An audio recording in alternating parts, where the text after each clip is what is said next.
బెంగుళూరు నుంచి బంగారుపేట మీదుగా కోటిలింగేశ్వర స్వామి టెంపుల్‌ని చూసేదానికి ఇది దారి.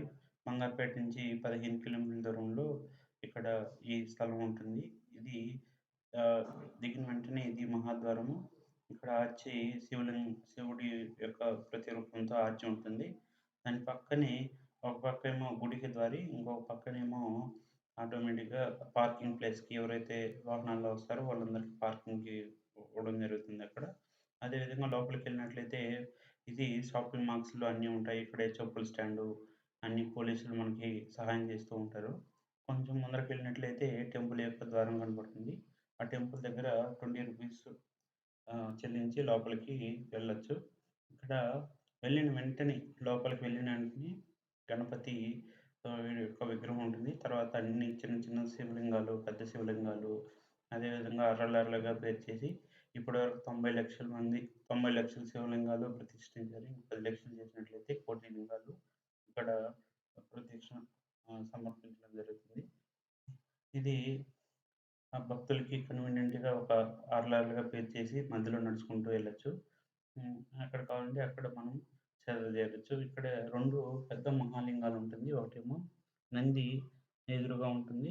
అదే విధంగా ఇంకొక చిన్న మహాలింగం, దాని ఎదురుగా చిన్న నంది కూడా ఉంటుంది. అదే విధంగా 2 గుళ్ళుంటాయి. ఒక గుళ్ళో ఏమో త్రిమూర్తుల యొక్క గుడి. ఇంకొక గుళ్ళో ఏమో మొట్టమొదటి శివలింగం అర్పించినటువంటి శివలింగం ఉంటుంది. అక్కడే లింగానికి మనిషి రూపం జేసి నిత్య పూజ జరుగుతూ ఉంటుంది. ఇంకో విధంగానేమో వెంకటేశ్వర స్వామి యొక్క టెంపుల్ ఉంటుంది. ఆ టెంపుల్‌లో కూడా నిత్య అలంకరణ జరుగుతుంది. అక్కడ కూడా మనం దర్శించుకోవచ్చు. అదేవిధంగా అమ్మవారు, ఆంజనేయ స్వామి చిన్న చిన్న గుళ్ళలో ప్రతిష్ఠించారు. అక్కడ అన్నీ చూడొచ్చు. అక్కడికి కెమెరా అలో లేదు, తీయలేదు. ఇది రెండో సైడ్ ఉన్నటువంటి చిన్న మహాలింగం నంది ఎదురుగా ఉంటుంది.